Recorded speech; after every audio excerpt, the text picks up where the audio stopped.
Buti na lang. Maganda ka. Tsaka nga pala, sumama ka sa akin mamaya ha. Ha? Saan tayo pupunta? Sa apartment ko. Kasi doon na din kita tuturuan mag-review. Sa mga hindi mo naiintindihan. Tsaka mas makakapag-focus tayo doon. Kasi tayo lang dalawa. Tapos, walang magulo.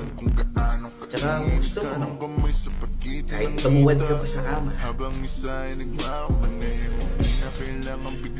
Talaga bang review lang yung gagawin natin doon?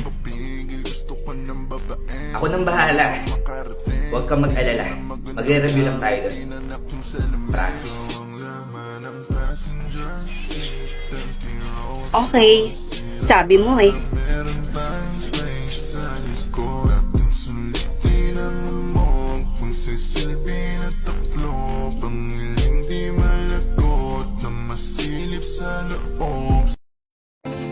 O sige Bella, susunod na ako mamaya. Hello, liit. Ginagawa mo? Lo, feeling close? Close tayo? Grabe naman ako gali. Umalis ka nga dyan. Sungit mo naman. Ano bang problema mong lalaki ka ha? Pwede ba? Layuan mo ko? Please lang. Leave me alone. Ako na nga lang. Iho mo talaga ako dito.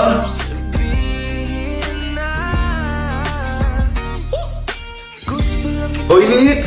Andito ka lang pala. Ikaw na naman. Parang asong buntot na buntot. Tsaka, ano naman sa'yo? Kung saan ako pupunta, Aber? Wala ka na doon. Grabe. Sungit naman nito. Hahaha. Ako? Masungit? Hindi ako masungit, no? Sadyang nakukulitan lang talaga ako sa'yo. Ito na lang. Kung gusto mo, ililibre na lang kita. G? Go, thank you. Kaya ko din ilibre yung sarili ko, okay? Tsaka alam mo ba kung ano yung gusto ko? Oo naman. Alam ko. Ha? Sige nga. Ano yung gusto ko? Eh di syempre, ako. Lo, pala desisyon ka rin eh, no? Ang kapal ah. Ay, napansin ko. Ang kapal ng simento dun banda. Kasing kapal ng pagmumukha mo. Asa ka namang magugustuhan kita, no? Kapal mo naman. Tsaka alam mo ba kung ano yung pinakagusto ko ngayon? Isa lang. Isang-isa lang talaga.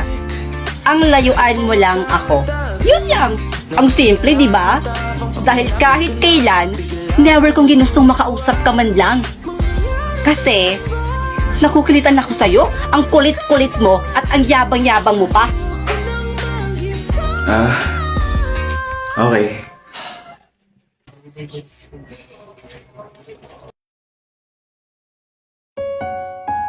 Sige.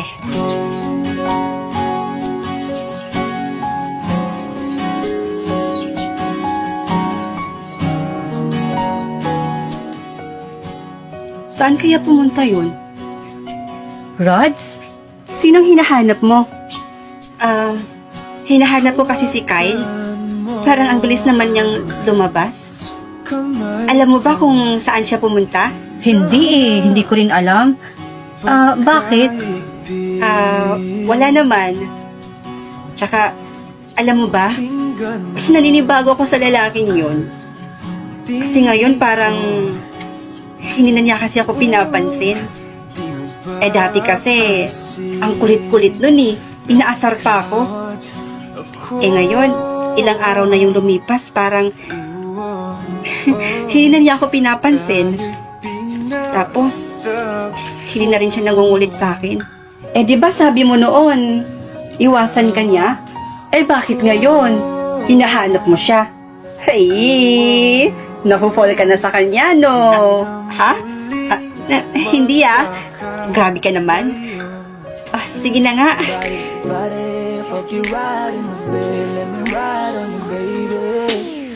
Sige, sa susunod ulit ha. Ginawa mo sa akin lately, para bang ako'y Kyle? naguguluhan at galitan. Pero baby, I Kyle? want more of you. Your body is my cure. Nandito ka lang pala sa court. Kanina pa kasi kita hinahanap. Mukhang kakatapos mo lang maglaro tara. Kantin tayo. Libre ko. Oh, teka. Saan ka na naman pupunta? Teka nga. Alam mo, may napapansin ako sa'yo. Iniiwasan mo ba ako? Diba ang sabi mo iwasan kita? Iniwasan naman kita. Tsaka ano ba talagang gusto mo? Gusto lang kita makasama hanggang sa pagpapanangarap pag tayo na lang dalawa.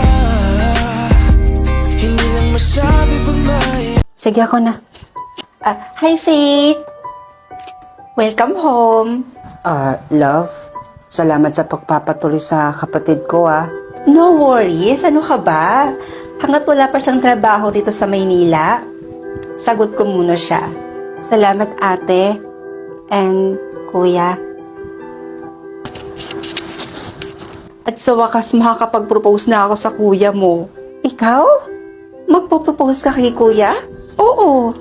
Wala namang masama kung babae yung magpo-propose, di ba? Kakaisang taon nyo pa lang Matutulungan mo ba ako mamaya? Isa-surprise natin yung kuya mo. Ate, sigurado talaga ako na dito ko lang talaga yun nilagay.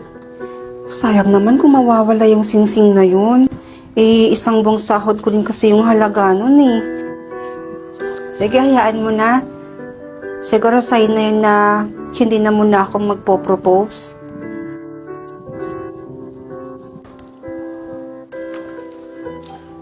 Bumili ka ng bagong singsing? Oo. Hulugan to sa credit card ng kaibigan ko. Sabi nga nila, di ba? Kapag gusto, maraming paraan. Kailan niyo po balak mag-propose kay kuya? Mamayang gabi, agad-agad. Tulungan mo ako ha. Magso-surprise tayo. Andiyan na yung kuya mo. I-ready mo na yung banner tsaka ilaw ha. At nahawak ko na.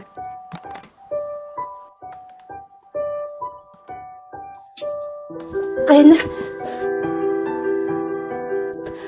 In 1, 2, 3, go. Will you marry me? Fred? Love! Tumawag ka ng ambulansya, bilisan mo! Dalhin natin siya sa ospital! Fred! Fred, gumising ka! Ayan na yata siya. Will you marry me? Ate, pasensya na pero wala si kuya Nagpabili kasi ako sa kanya ng cellphone. Kailangan ko kasi ng bagong cellphone ngayon para sa ina-applyan kong trabaho. Sorry. Hindi, okay lang. Okay lang. Siya, sige ate, maliliko muna ako. Sige.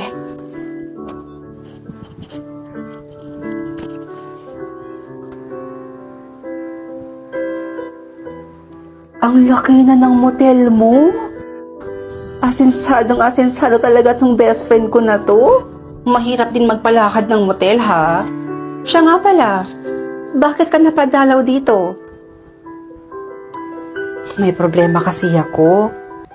Pakiramdam ko kasi tumututol yung kapatid ng jowa ko na mag-propose ako sa kuya niya. Walang karapatan niyang kapatid niya para tumutol sa inyong dalawa ni Jerome. Gusto mo ba tulungan kita?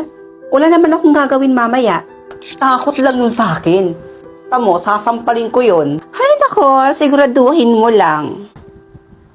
Oh, bes, andyan na pala yung boyfriend ko. At kasama niya pa yung kapatid niya. Love, will you marry me?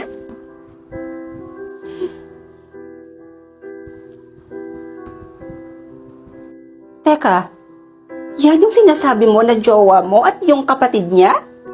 Oo. Bakit?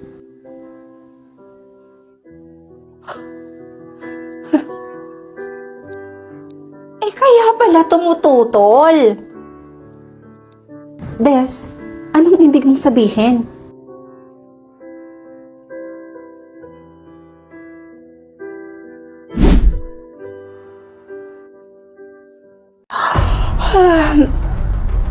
Wow! Kakagising ko lang may choose one na kaagad. Pero ano to? Choose one? Maging matalino? O maging mayaman? Ay, dahil mahirap lang kami, pipiliin kong maging mayaman.